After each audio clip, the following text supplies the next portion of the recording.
আমরা মনে করি জনগণ বিএনপির কাছে কি প্রত্যাশা করছে। জনগণ প্রত্যাশা করতেছে দীর্ঘ 17 বছর একটি ফ্যাসিস্ট সরকার এই দেশে ছিল, সেখানে কোনো স্বাধীনতা ছিল না, গণতন্ত্র ছিল না, ভোটের স্বাধীনতা ছিল না, কোনো কথা বলার স্বাধীনতা ছিল না, এবং তাদের দ্বারা অনেক মানুষ গুম খুনের শিকার হয়েছে। সর্বশেষ জুলাই আগস্টে যেই 2000 মায়ের বুক খালি করেছে, তাই বাংলাদেশের জনগণ চায় একটি সুন্দর, একটি সুশৃঙ্খল রাষ্ট্র।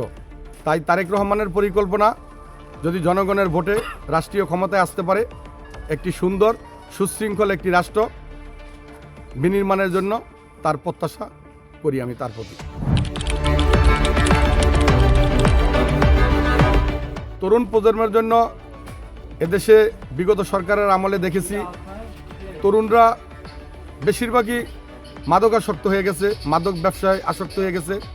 তাই আমরা চাই এদেশের তরুণ প্রজন্মকে মাদকাসক্ত থেকে ফিরিয়ে আনা এবং বেকারত্ব দূরীকরণ এবং বৈদেশিক ও প্রবাসী যে কর্মসংস্থান, সে কর্মসংস্থানের ব্যবস্থা করা।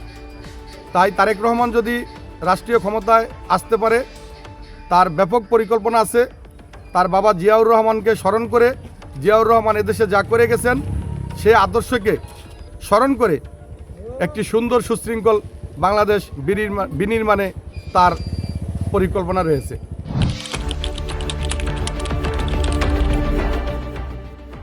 শেখ হাসিনার আমল দেখেছেন, এখন আপনারা ধানের শীষকে ভোট দিয়ে বিএনপিকে রাষ্ট্রীয় ক্ষমতায় আনেন।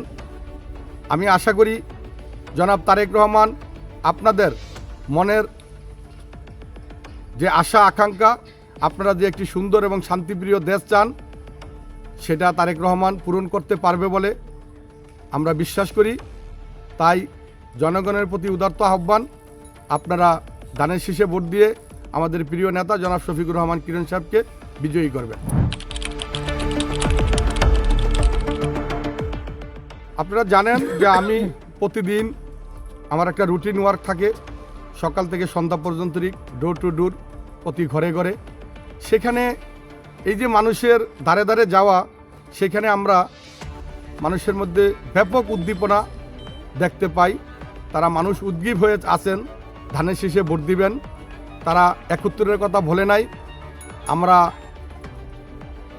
আশা করি এবং বিশ্বাস রাখি যে 71-এর রাজাকারদেরকে কেউ ভোট দিবে না।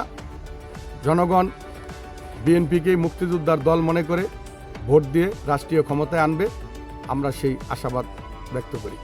হ্যাঁ, ইনশাআল্লাহ নড়িয়া এবং সখীপুরের গণমানুষের নেতা, আমাদের প্রাণপ্রিয় নেতা জনাব আলহাজ শফিকুর রহমান কিরণ সাহেব শুধু বিজয় নয়, ঐতিহাসিক বিজয় হবে বলে আমরা আশা রাখি। এবং শফিকুর রহমান কিরণ সাহেব এমপিও হবেন। জনগণের ভোটে যদি এমপি হয়, বিএনপি তাকে মন্ত্রিত্ব দিবে। আর তিনি এমপি বা মন্ত্রী হলে এই সখীপুর এবং নড়িয়া ইনশাআল্লাহ যে পরিকল্পনা রয়েছে, সেখানে মেল ফ্যাক্টরি ইন্ডাস্ট্রিজ, বেকারত্ব দূরীকরণ এবং একটি সুন্দর এবং আদর্শিক সমাজ গড়ার জন্য তার ব্যাপক পরিকল্পনা আছে। তাই জনগণকে আমি উদাত্ত আহ্বান রাখি, আপনারা একজন ভালো লোককে একটি বারের জন্য ভোট দিয়ে এমপি নির্বাচিত করুন।